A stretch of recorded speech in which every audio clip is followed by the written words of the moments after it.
السلام علیکم ورحمۃ اللہ وبرکاتہ۔ آج ہم بات کریں گے سونے جاگنے کے اذکار کے بارے میں۔ اس ایپ کا لنک میں ڈسکرپشن میں شیئر کر دوں گی، آپ وہاں سے اس ایپ کو ڈاؤن لوڈ کر سکتے ہیں۔ اس میں دو طرح کے اذکار ہیں، سونے کے اور جاگنے کے۔ تو پہلے ہم سونے کے اذکار دیکھ لیتے ہیں جو ہمیں سونے سے پہلے پڑھنا چاہیے۔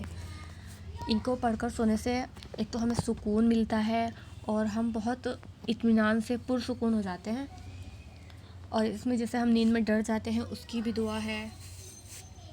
شیطان سے بچے رہتے ہیں، اگر ہم آیت الکرسی پڑھتے ہیں تو شیطان صبح تک ہمارے قریب نہیں آ سکتا۔ تو یہ جو ہیں سونے کے اذکار، یہ 30 دعائیں اس میں دی گئی ہیں۔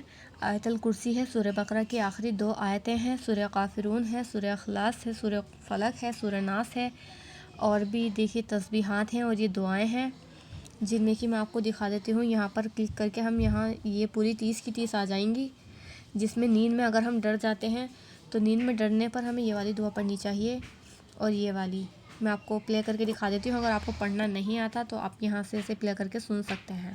اعوذ بکلمات اللہ التامات من غضبہ وعقابہ وشر عبادہ ومن همزات الشیاطین وان يحضرون۔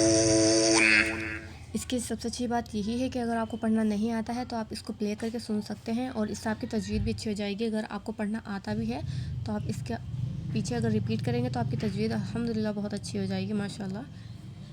اور اب دیکھ لیتے ہیں ہم جاگنے کے اذکار۔ جاگنے کے اذکار میں صرف 8 ہی دعائیں ہیں، تو اتنا زیادہ وقت بھی نہیں لگے گا، آپ آرام سے اتنا وقت نکال سکتے ہیں۔ صبح کے وقت 2-3 منٹ تو کوئی زیادہ بڑی بات نہیں ہے، اتنا تو ہم ٹائم ویسے بھی اگر اٹھتے ہیں سو کر تو ویسے ہی ٹائم ویسٹ کر دیتے ہیں۔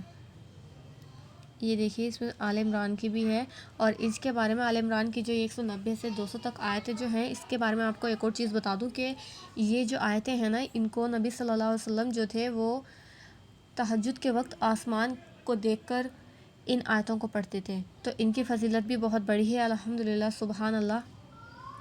اس میں سورہ فلق، سورہ ناس اور یہ تسبیحات ہیں، بس اتنا ہی ہے دن میں۔ اور یہ سونے کے اذکار میں ایک بار پھر سے آپ کو دکھا دیتی ہوں کہ اس میں تکلیف اور دشمن سے حفاظت کی بھی دعا ہے۔ یہ دیکھیں، تکلیف اور دشمن سے حفاظت کے لیے دعا، اور اس کے علاوہ اس میں سورہ ملک بھی ہے۔ سورہ ملک جو ہمیں سونے سے پہلے ضرور ہی پڑھنی چاہیے، عشاء کی نماز کے بعد ہمیں اس کو ضرور پڑھنا چاہیے، کیونکہ اس کو پڑھنے سے نا قیامت کے دن جب تک ہمیں جنت میں نہیں لے جایا جائے گا، سورہ ملک ہمارے لیے جھگڑا کرتی رہے گی اور وہ ہمیں جنت میں لے جا کر ہی چھڑوائے گی۔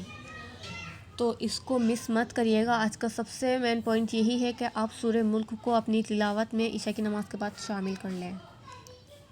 تو چلیے، السلام علیکم ورحمۃ اللہ وبرکاتہ۔